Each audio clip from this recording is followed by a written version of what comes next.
Rumors are swirling about an all-new Lexus coupe. Could we see a faster GR86 badged as a Lexus? Let's find out. There are dozens of websites reporting that Toyota could be giving Lexus the GR86 for a plug-in hybrid or some sort of hybrid.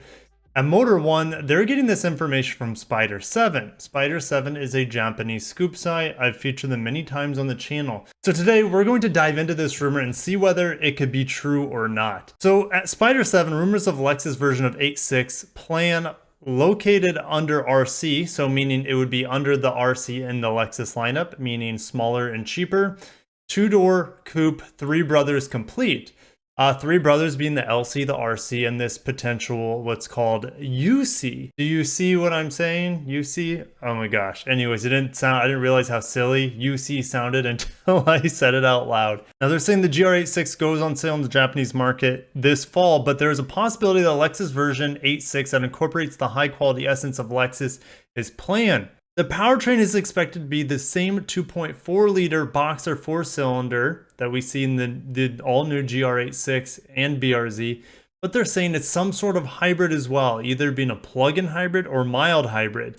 There's a huge difference between the two, as you guys know. Now they're saying this will get the new Lexus interface that we're seeing in the new NX, and a touchscreen display is placed to reflect the functions of the smartphone. Well, the 8.6 and the BRZ have had touchscreens. The new generations have touchscreens as well, so that doesn't really come as a surprise. But this vehicle getting Lexus software, that's a big head scratcher too. Even if it's a Lexus, it's still built in a Subaru plant, which is going to confuse some things later on. But let's keep reading. High quality trims are used, and there's a possibility that the image will change significantly, such as the luxurious treatment that is a typical Lexus. I mean, it would have to, right? I've sat in the new 8.6 and it's very minimal. It's not luxurious at all. So it will be interesting to see how that would change. Now heading over to Lexus Enthusiast, they wrote on this article as well. They're also talking about this spy shot. I don't know how old this spy shot is. This definitely looks like the GR86 because it has the headlights of the GR86 or the BRZ, but this is definitely a Lexus inspired spindle grille. To me, this is just camouflage. This does not look like a Lexus coupe at all to me. It looks like the GR86 with a camouflaged front end that kind of resembles a spindle grille, probably to throw people off thinking, oh, you know, maybe they're testing the RC or something. So there are a lot of issues with this rumor, and I'm going to debunk it as best as I can. I can't find really any purpose of this vehicle existing in the Lexus lineup, but I can think of a lot of reasons on why it would not exist in the Lexus lineup. So we're over at car figures, and we're going to look at the sales figures numbers for the Lexus coupes in the lineup. The LC, started with the LC, it sold almost 1,300 units in 2021. Coupe sales aren't doing well. Going to the RC, it sold 1,300, almost 1,400 units of the RC in 2021 so far. Okay, there's a lot of year left. If we go down to the bottom here, what's the trend looking like for the RC US sales figures? Well, it peaked in 2015 with about 15,000 units. They had a refresh for the 2019 model year. It barely went up in sales. 2020 was 3,800. 2021, it's not going to be probably any better. So it's not looking good for coupe sales. So that's one reason why I don't think they should have another coupe in their lineup. Even if it's cheaper, even if it gives us maybe a unique powertrain, it's just not going to happen. Another reason is that the GR86 and the Subaru BRZ are built at a Subaru plant, the Gunma plant. They would never in a million years build a Lexus at a Subaru plant. That makes no sense. The Lexus quality standards are extraordinarily high. Just to have somebody build a Lexus within the Toyota company, they have to be there for a very long time. They have to pass the strictest tests.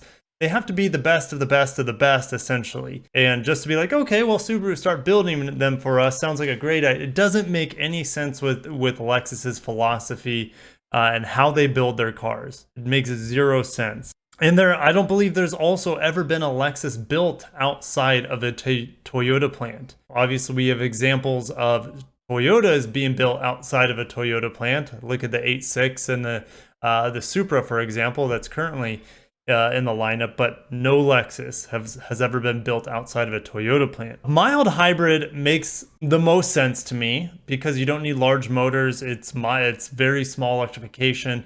And it might help with emissions in certain parts of the world, especially Europe.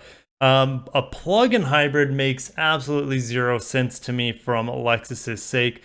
It adds weight, first of all, even though like Ferrari just came out with a brand new vehicle that's a plug-in hybrid, that still apples to oranges here. Toyota doesn't like doing hybrid performance vehicles yet because lots of reasons, but weight is a part of it.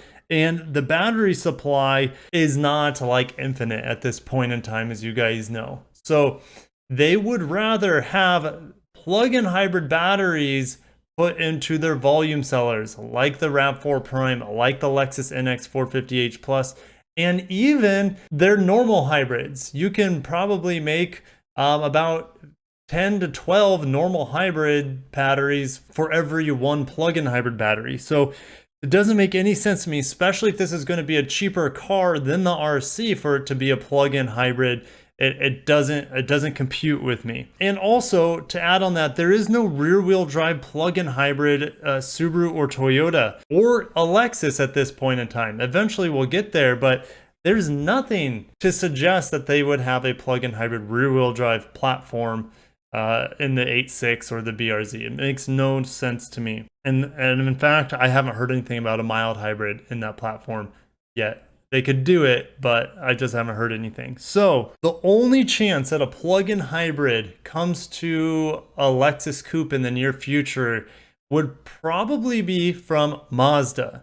Mazda, they just unveiled more information about the rear-wheel drive platform, inline six platform, but it also has a plug-in hybrid 4-cylinder. Don't know if that 4-cylinder is turboed or not, but that's the only Japanese manufacturer that I know of that has a rear-wheel drive plug-in hybrid in the works. I'm sure Lexus does too, but heck, Mazda and Toyota / Lexus could be developing this platform together.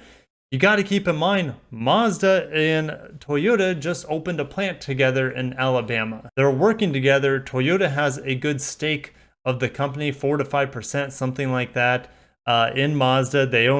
Toyota owns like 20% of Subaru. Like I said, it would only make sense if they were doing a rear-wheel drive plug-in hybrid coupe anytime soon. They would be sharing with Mazda. And if it looks anything like the RX Vision concept, take my money. But you know, it's a concept. So I hope, guys, I didn't burst your bubble. Hopefully you didn't get too excited about this rumor. To me, it makes absolutely zero sense on Lexus's end. They already have 2 coupes in the lineup. They don't need a budget-minded vehicle. I mean, they have the UX. Like, it just doesn't make sense. The platform doesn't compute. It's a budget racing car, the 86, compared to a Lexus, which is a luxury performance car in their coupes anyways. So it just doesn't make sense to me. And with Subaru building it, like I said, and a plug-in hybrid or even a mild hybrid, neither of them make a whole lot of sense. So guys, I'll see you down in the comments. I just wanted to address this issue. A lot of you guys have been messaging me over it. The chances of it happening are slim to none, in my opinion. I could always be wrong, but I'll see you in the comments below. If you enjoyed the video today, smash the like button, subscribe for more news and car reviews. Catch you in the next video.